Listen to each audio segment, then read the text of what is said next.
Olá para você, está começando Ponto a Ponto Mulher, o programa que é uma parceria entre a TV Alba e a Secretaria de Política para as Mulheres do Estado da Bahia, SPM. A partir de agora, se liberte de preconceitos, quebre tabus e venha comigo, Michele Gramacho, direto ao ponto a ponto, que reflete, transforma, empodera e faz toda a diferença. E olha, gente, o tema de hoje é pobreza menstrual.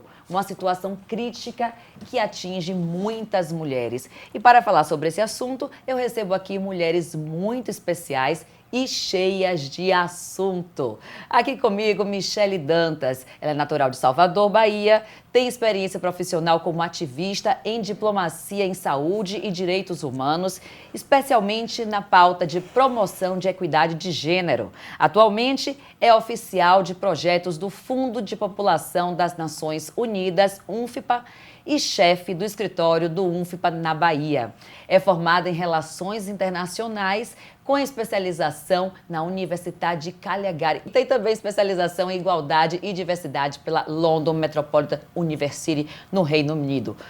Minha xará, Michele, muito bem-vinda. Antes da gente começar a falar aqui, me diz aí, pronunciei corretamente, me ajude, porque o povo já está acostumado que meu inglês, meu italiano é maravilhoso. Obrigada, Michele, xará, por estar aqui, pelo convite, por estar aqui nesse espaço para falar desse tema tão importante, junto também com a Camila, do governo da Bahia. E o nome das universidades é a Universidade de Cagliari, que fica na Itália, na Sardenha, e a London Metropolitan University. Mas você falou muito bem. Olha que maravilha. Ela está sendo gentil. Ela disse que eu falei muito bem, ela está sendo gentil. Muito bem-vinda, Michele. E também aqui comigo ela, Camila Batista, advogada, atualmente superintendente de prevenção e enfrentamento à violência contra a mulher da Secretaria de Política para as Mulheres do Estado da Bahia, a SPM, que é a nossa parceira aqui nesse programa. Ela é especialista em política para as mulheres pelo Núcleo Interdisciplinar de Mulher, Gênero e Feminismo, o PPGNIM-UFBA. E é membro da Comissão de Direitos Humanos da OAB, colaboradora do Coletivo de Mulheres de Todas as Lutas e da Escola Nacional de Formação Luísa Marim, e também descendente dos povos Chucuru Cariri. Bem-vinda, Camila. Falei corretamente? Falou sim. Muito obrigada, Michele. A gente que agradece essa parceria do Governo do Estado através da SPM e também a TV Alba por proporcionar um debate tão importante, né, sobre a questão da dignidade menstrual. E queria também agradecer aqui, Michele, que é nossa parceira de vários projetos na SPM. Que maravilha. Gente, antes da gente começar aqui o nosso bate-papo, você aí sabe o que significa pobreza menstrual? Olha só, eu fui buscar uma definição para a gente começar esclarecendo bem o assunto, né? Pobreza menstrual, também chamada de precariedade menstrual, é o termo dado à falta de acesso a produtos para manter uma boa higiene no período da menstruação. E está relacionado à pobreza, bem como a falta de infraestrutura, no ambiente de vida, especialmente a falta de saneamento. Agora, antes da gente entrar também no assunto da pobreza menstrual em si, vamos falar o que é a menstruação. Né, também trouxe essa definição. A menstruação nada mais é, muita gente sabe, mas pode ser que tenha alguém aí desavisado, né? O processo natural do corpo da mulher, né? A menstruação, ela marca o início da puberdade e é caracterizada pelo sangramento causado pela descamação do útero quando não há fecundação. É nesse processo de amadurecimento que ocorre o aumento gradual da secreção de determinados hormônios que começa em torno dos 8 anos de idade, mais ou menos, né? A minha foi com 12. Vocês lembram da de vocês? Sim. Perto dos 13. A minha foi com 11. Pois é. Por quê? Aí eu vou começar com a Camila. Por que existe esse tabu em torno da menstruação? Primeiro, Michele, a gente tem que entender que tem um contexto histórico, né? O tabu sobre a questão da menstruação tem a ver com o controle sobre o corpo das mulheres. Não, a gente não fala, não aprende tanto na escola, como a questão também da educação familiar. Nós somos de um sistema cultural patriarcal que diz que sobre os nossos corpos há um controle do Estado, da religião e um controle sobre a questão da sociedade. Então, falar sobre nossos direitos reprodutivos da mulher, sempre foi um tabu. E muitas vezes, eu acho que até quando a gente entra no processo da puberdade, eu sou de uma geração que há 25 anos atrás não se falava sobre dignidade menstrual na escola, não falava sobre dignidade menstrual na família. Dizia assim, você vai ficar mocinha. E o que é ser mocinha? É passar por uma transformação dos nossos corpos e essa transformação tem um impacto, inclusive, na nossa vida social. Então, o tema é extremamente importante para a gente iniciar esse diálogo com a sociedade, no processo escolar e também pensar numa perspectiva que não é uma perspectiva religiosa, quebrar esse tabu religioso. Se você olha a nível mundial, tem alguns países, por conta da religião, como a religião muçulmana, que o ato de menstruar é considerado a mulher impura. Então, muitas vezes, as mulheres é considerado algo sujo, algo que é repudiado pela sociedade. E muitas vezes tem umas culturas ainda populares que diz, mulher quando está menstruada não pode fazer um bolo, porque senão o bolo vai solar. Então, tem muitos mitos. Sabia que eu vi também essa semana na internet falando de uma cultura dessas, que a menina fica isolada, aí uma cobra picou a menina morreu, e só foram descobrir uns 7 dias depois, quando foi lá para tirar. É um absurdo. Então, minha xará, Michele, por que ainda a menstruação é um assunto tão silenciado em alguns momentos? A gente tem essa falta de conhecimento que a gente inclui, inclusive, nas questões de pobreza menstrual, é um dos fatores, é a falta de conhecimento que amplia essas questões de tabu. Como a Camila mencionou, ela é uma questão histórica, patriarcal e cultural. Então, a gente vê isso que acontece não só no Brasil, mas acontece no mundo todo. E essa falta de conhecimento que cria esses tabus, né, esses mitos, faz as mulheres, meninas e as pessoas que menstruam ficarem cada vez mais distantes de conhecer os seus próprios corpos, né, de criarem fantasias sobre o período menstrual, de afetar de ir na escola, de afetar de ir a atividades. A gente tem em muitos países, a questão da mutilação genital, que é feita justamente próxima da puberdade, próxima de quando as meninas vão menstruar.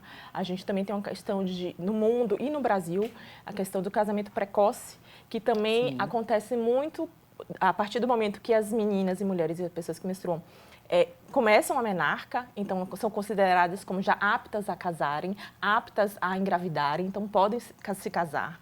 E a gente tem também a questão da violência sexual, que acontece quando essas pessoas menstruam e são consideradas, bom, agora elas já são mulheres. Então, isso tudo é criado pela falta de conhecimento e, né, por esses fatores que a gente falou aqui. E como impacta, né, gente, tanto no indivíduo como no coletivo como um todo, né? Sim. Olha só, eu trouxe uma pesquisa aqui para vocês. Essa pesquisa foi online, foi encomendada pela marca Always, de absorvente, né? E descobriu que em algum momento da vida, 29% das entrevistadas não tiveram dinheiro para comprar produtos higiênicos voltados para o período menstrual. Olha só, essa pesquisa foi feita em 2020 e contou com a participação de 1.124 brasileiras de 16 a 29 anos, de todas as regiões e classes sociais. E olha só, pelo menos metade disse que já substituiu o absorvente por alternativas, entre elas papel higiênico. Já tivemos dados de meninas botarem miolo de pão, né?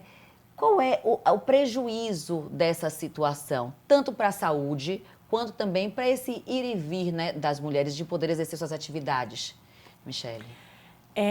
As Nações Unidas considera, desde 2014, a questão da saúde menstrual como um direito humano, uma questão de saúde pública, né? O Fundo de População das Nações Unidas considera a dignidade menstrual, a pobreza menstrual, né? A falta de acesso à saúde menstrual, como uma questão, violação de direitos, violação de uma violência baseada em gênero.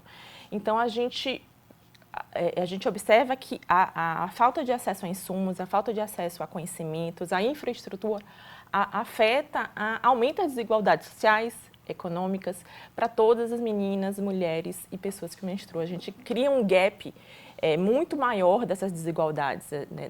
E aí a gente fala até de violência de gênero mesmo. As mulheres e meninas ficam cada vez mais para trás. Então, é preciso fazer políticas públicas mais eficazes, é preciso conversar com isso nas escolas, é preciso, inclusive, envolver outros setores, não apenas público. A gente precisa falar sobre o assunto a nível de sociedade, né? O setor privado precisa também se envolver nisso. Perfeito. Inclusive, eu trouxe uma frase aqui, ó, da Bernadette Aparecida, que ela é da Casa 8 de Março, e que é uma organização feminista do Tocantins, e ela diz o seguinte: a pobreza menstrual é uma questão de violência de gênero milenar e que envolve também muitas outras questões. Camila, concorda com essa frase? E quais, eu sei que a Michelle já pincelou, mas quais são as outras questões que você salientaria que envolve aí essa questão da pobreza? Sim, Michelle, eu concordo com a frase porque tem a ver com a questão da saúde das mulheres. Como a Michelle bem colocou, a questão da pobreza menstrual, ela envolve uma questão de saúde pública e uma questão de dignidade humana. Então, a saúde pública é o que mais impacta na vida das mulheres. Pelo Instituto do Trata Brasil, teve um estudo recentemente, agora no mês de março, que detectou que a cada 4 mulheres, uma não tem acesso à água tratada. Isso quer dizer que quando vai para Norte e Nordeste, esse número ele diminui ainda mais. A cada 3 mulheres, uma não tem acesso à água tratada. Então, não ter acesso a essa água, não ter acesso a banheiros, faz com que as mulheres também estejam à mercê de contaminações e doenças que são doenças ginecológicas. Então, isso tem a ver com a pobreza menstrual. A pobreza menstrual, ela é um fenômeno que ela tem cor, ela tem raça e ela tem a questão econômico. Então, se você olhar na pirâmide da nossa sociedade, são as mulheres negras que estão no maior estado de vulnerabilidade social. Então, são essas meninas, essas mulheres que não têm acesso, muitas vezes, a um absorvente, ou seja, não têm acesso a uma política pública. E aí, nesse sentido, eu já queria colocar que o governo do Estado da Bahia, a partir de 2021, inclusive uma lei, que é a lei do Estado, da deputada Olívia Santana, a 14.365. Tenho aqui, inclusive, mas sua memória tá boa. Mas é justamente isso. Cadê? Deixa eu achar aqui. Foi aprovado aqui o projeto de lei, aqui na casa, o projeto de lei 24.107 de 2021, que trata dessa questão, e a lei que foi sancionada em novembro da deputada Olívia Santana, do PCdoB. Sim, isso mesmo, Excelente. Que é a lei 14.365, que ela fala sobre os programas voltados para combater essa dignidade menstrual, ou essa pobreza menstrual, principalmente a política voltada para as escolas. Então, o governo inseriu, e bem no período da pandemia, onde inclusive os índices de vulnerabilidade social ampliaram, sim, inclusive em relação às mulheres. Só para você ter noção, a questão do acesso ao esgotamento e acesso à água tratada, o número triplicou em relação às mulheres que eram beneficiadas. Então, nesse sentido, o programa, ele hoje foi conduzido pelo governo do Estado e ele está beneficiando mais de 200 mil estudantes. São 226 mil estudantes da rede pública que têm acesso agora a um absorvente e que é encaminhado pelo Estado. O objetivo do Estado também é ampliar isso, até porque o governo federal, através do nosso presidente Lula, divulgou no março a questão do acesso ao absorvente como uma questão de saúde pública. Então, vai ser distribuído pelo SUS.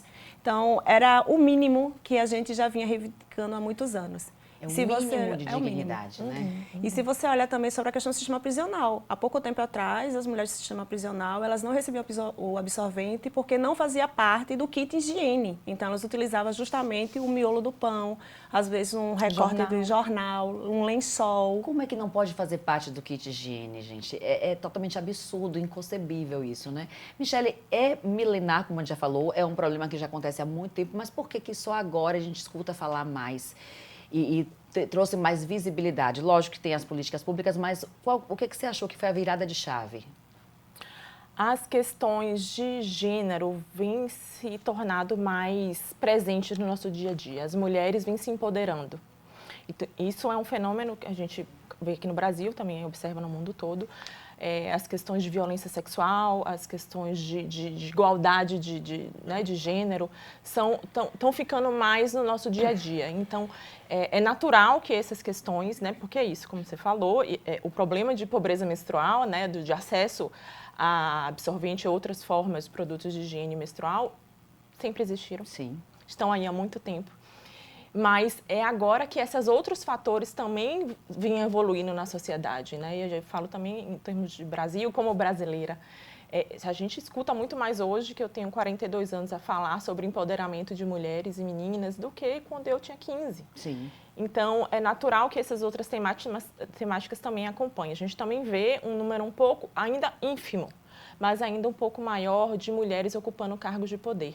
A gente vê a deputada Olívia Santana dessa casa, a única mulher negra, inclusive, deputada, e foi ela que trouxe essa temática, que são as mulheres negras, como a Camila mencionou, que são as mais afetadas. Né? No Brasil. Então, você vê como é importante a mulher estar naquele lugar de poder, sim, porque só nós sabemos as nossas dores, os nossos anseios, né? E como é importante a representatividade aí, seja mulheres, negros, a comunidade LGBTQIA+, nesses espaços de poder. Em todos os espaços. Em todos os povos originários, todos nesses espaços, para poder a gente ter realmente uma sociedade plural e que atenda aos anseios de todos. O papo tá maravilhoso, mas a gente vai ter que dar um rápido intervalo. Você não sai daí que a gente já volta. Isso é Ponto a Ponto Mulher. Não sai daí.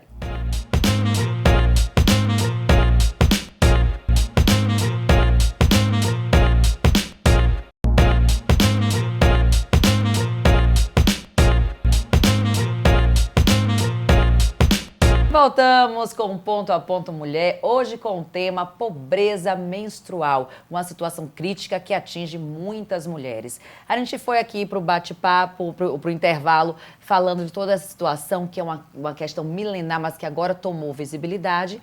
E aí, o que a gente fez? A nossa equipe foi às ruas saber a opinião do povo com relação a esse assunto. Vamos ver como foi.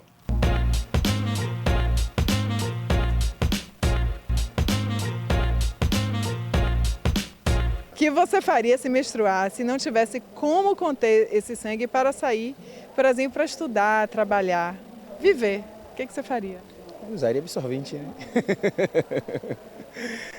E se você não tivesse, por exemplo, recurso para poder colocar, o que você faria? Eu acho que eu já estou usando a informação que a gente tem acompanhado nas redes, né? As políticas sociais, as políticas voltadas para segurança menstrual.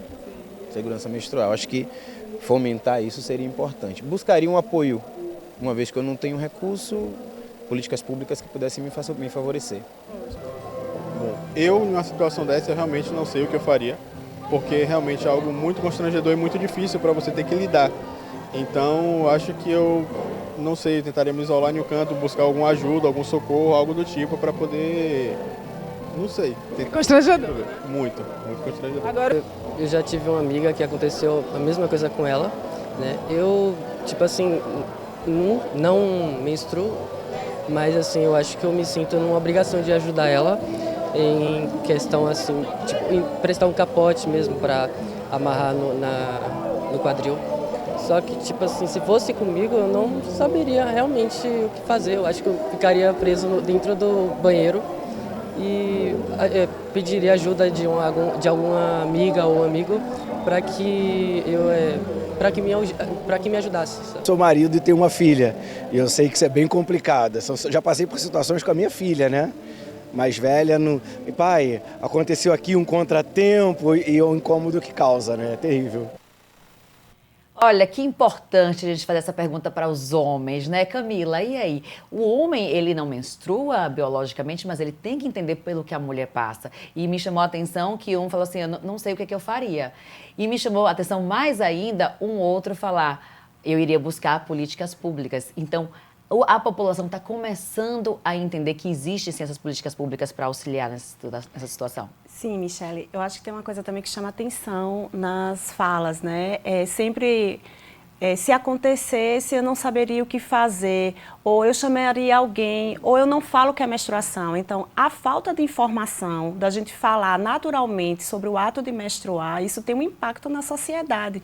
Porque nós, mulheres, também se sentimos constrangidas quando a gente vai no banheiro e tem uma menstruação inesperada, não está ali esperando, e a gente sempre tem vergonha de pedir a alguém, ou sempre trazer um absorvente meio que escondido. Por quê? Porque a gente não fala sobre a menstruação. E é algo natural, normal, que acontece todo mês, que deveria ser ser tratado com naturalidade. Com normalidade. O fato do homem não menstruar, isso tem outros impactos sobre os direitos reprodutivos das mulheres. E isso é algo muito forte na nossa sociedade, porque eles não falam sobre isso, mas eles querem controlar os nossos corpos. E aí são outras políticas, outros debates que também impactam sobre a saúde da mulher. Chega na questão da propriedade, né? A mulher como uma propriedade do homem. O que nós sabemos, já que falamos bastante sobre esse assunto e vamos continuar falando, não existe isso, né? Cada um tem o domínio pelo seu próprio corpo. Michele, me chamou também a atenção que o menino na escola, ele falou assim, mas eu sei e tal. E trazer para o ambiente escolar essa discussão é muito importante? É muito importante. Mas antes de responder essa, comentando sobre que homem biologicamente não menstrua, homens trans, né, menstruam. Então, quando a gente menciona que mulheres, meninas, que são a maioria que menstruam, mas a gente também, é importante a gente usar também no nosso vocabulário, lembrar que homens trans também, pessoas não binárias também menstruam. Então, por isso que a gente menciona sempre em todos os relatórios e documentos das Nações Unidas, e pessoas que menstruam. Eu sei que também o governo da Bahia também usa esse mesmo tipo de informação para poder a gente incluir todo mundo, né? Não só mulheres e meninas que menstruam. Um destaque extremamente importante, né? Então, homens trans, que são, para quem ainda tem dúvida, homens trans é a pessoa que nasceu biologicamente num corpo feminino, mas mudou a identidade de gênero. É isso? Perfeito. Mas você não me respondeu sobre a escola. Sim, a escola. É muito importante a gente estar ali, é o local onde as crianças e adolescentes estão mais presentes, onde a formação sobre o conhecimento é desenvolvido, né, é ampliada, e a gente precisa envolver não só meninas, mas também meninos, né? Ali, aquele menino que apareceu na entrevista, ele soube responder muito bem, né, e como é que ele agiria, mas a maioria e muitos não sabem. Não sabem. Ainda hoje, os adolescentes dessa geração, imagina das nossas gerações, mas ainda hoje existe ainda falta de conhecimento.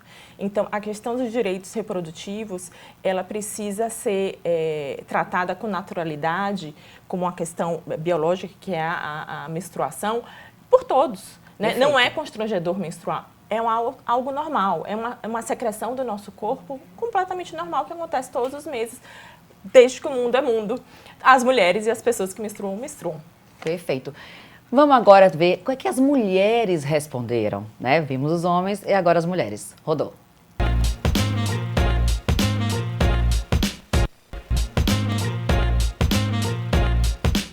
Qual foi a mulher que nunca passou por uma situação meio inconveniente quando menstruou, na adolescência, até mesmo na fase adulta? Você já passou?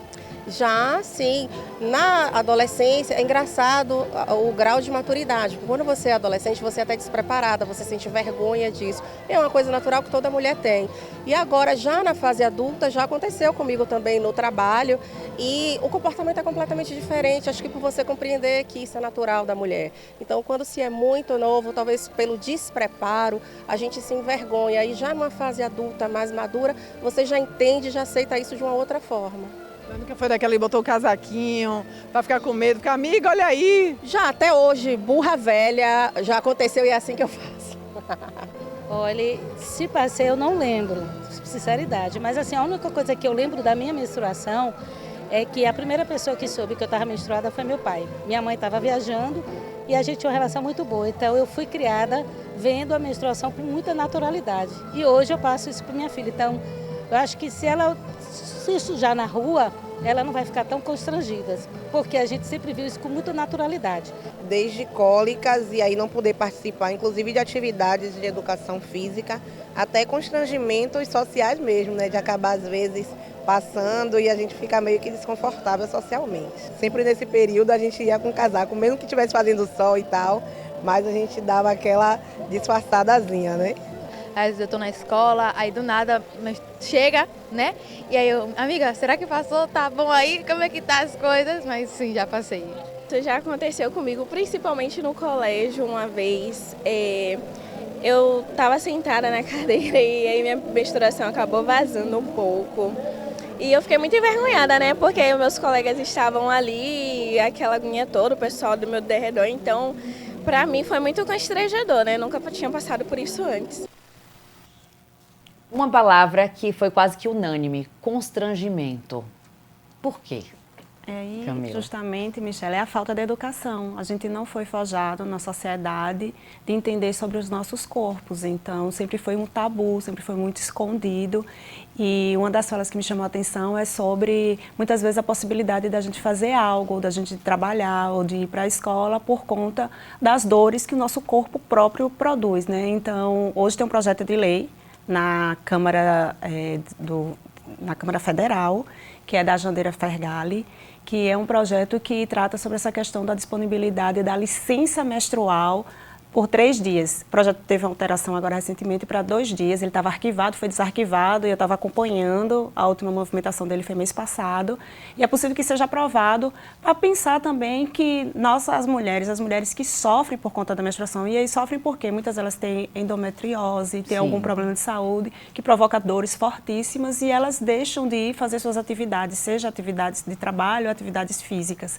Então é importante também pensar nessa perspectiva. Eu acho que o que a Michele colocou também sobre a questão das pessoas que menstruam, os trans e as pessoas não binárias.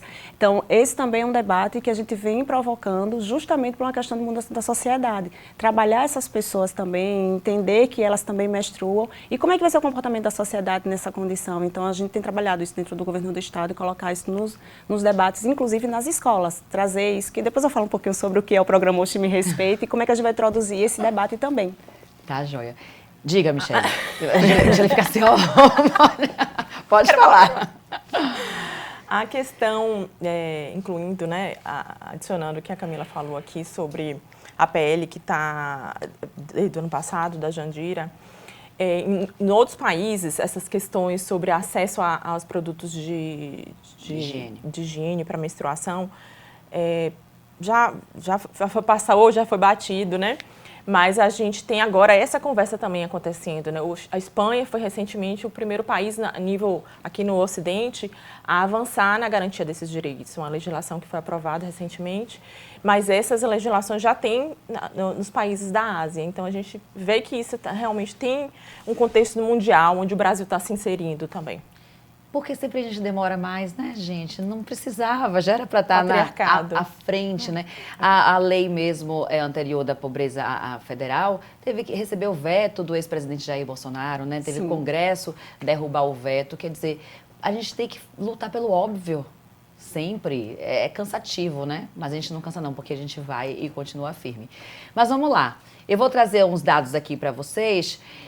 Que em maio agora de 2021, o Fundo das Nações, o Fundo de População das Nações Unidas, o UNFPA, que é a Agência de Desenvolvimento Internacional da ONU, né, em parceria com a Unicef, trouxe um estudo que apontou que a pobreza menstrual, ela ficou evidente e que 713 mil meninas, eu achei isso muito impactante esse número, vivem sem acesso a banheiro ou chuveiro em seus domicílios e mais de 4 milhões não têm acesso a itens mínimos de cuidados menstruais nas escolas. Como é que a gente pode fazer, Michele, para poder mudar esses números?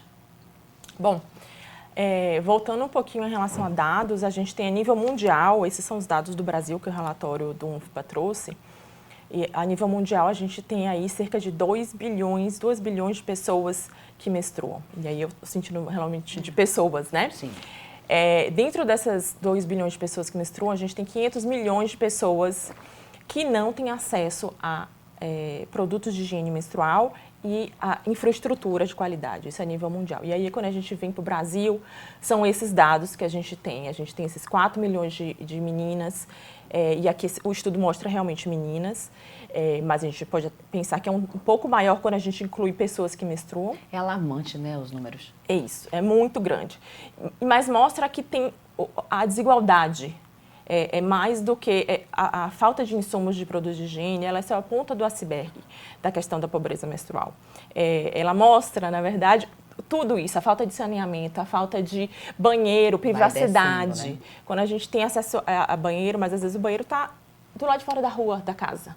Né? Então, qual é a segurança que aquela menina, aquela pessoa menstrua, tem no meio da noite de trocar o seu absorvente ou qualquer método que ela esteja escolhendo? Quando a gente está falando sobre a falta de água limpa para poder se limpar, falta de papel higiênico, a gente está falando isso dos domicílios e também do nível escolar, né? Na escola a gente também precisa ampliar a relação dos conhecimentos, mas também precisa ampliar esses insumos, né? Tanto os métodos de produto de higiene como água encanada, água limpa, papel higiênico, banheiro com privacidade, com porta, que às vezes não tem, é uma cortina, às vezes não tem porta nenhuma. Então, isso interfere na sua segurança, né, enquanto pessoa, né? A gente vai tirar roupa para poder se trocar. Então, reflete muito algo muito maior, né, do que apenas a falta dos insumos. Perfeito. Gente, a gente está chegando no finalzinho do programa. Eu sei que o assunto é delicioso, né? Passa bem rápido, mas eu vou ficar com gostinho de quero mais mesmo, porque depois a gente vai voltar a falar sobre isso. E mais para finalizar, eu quero ouvir da Camila e também da Michelle, o que mais pode ser feito além do que já está sendo feito? E aí você ia falar de um novo projeto. Eu acho que esse é o momento também. Michelle, deixa eu falar um pouquinho aqui do projeto Hoje Me Respeite na Escola, que é um projeto criado agora pela Secretaria de Política para as Mulheres, e aí a secretária Elisângela Araújo, quando ela assumiu a responsabilidade de ser secretária, o governador passou uma demanda, e a demanda era como falar sobre a prevenção ao enfrentamento à violência contra as mulheres, que seja de forma numa transformação pensada através da educação. Então, a gente tinha que inserir um projeto específico para a educação. Então, vamos trabalhar a questão da prevenção à violência contra as mulheres, mas passando por todas essas políticas públicas, porque quando a gente fala sobre prevenção, a gente entende que as cidades não são pensadas pelo olhar feminino para cuidar das mulheres. Então, quando você não tem saneamento básico, você não tem dignidade menstrual, não tem segurança, isso tem a ver com a questão da violência. Então, o programa foi pensado nesse sentido e a gente vai introduzir alguns módulos, um sobre dignidade menstrual, sobre a questão da violência sexual contra as meninas, contra as mulheres.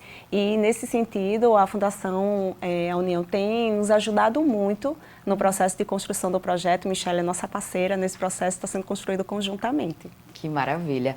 Michelle, e aí, o que mais pode ser feito, tanto pelo poder público, como também pela sociedade civil, né? Para a gente acabar de uma vez por todas com a pobreza menstrual. O UFPA lançou, esse ano, na verdade, no primeiro semestre, um relatório com recomendações para como a gente pode promover a dignidade menstrual no sistema escolar, em outros setores. A gente também fez um relatório no ano passado mostrando o estado da arte do Brasil em relação às leis sobre dignidade menstrual, a nível federal, mas a nível de estadual também, em muitos municípios do Brasil inteiro.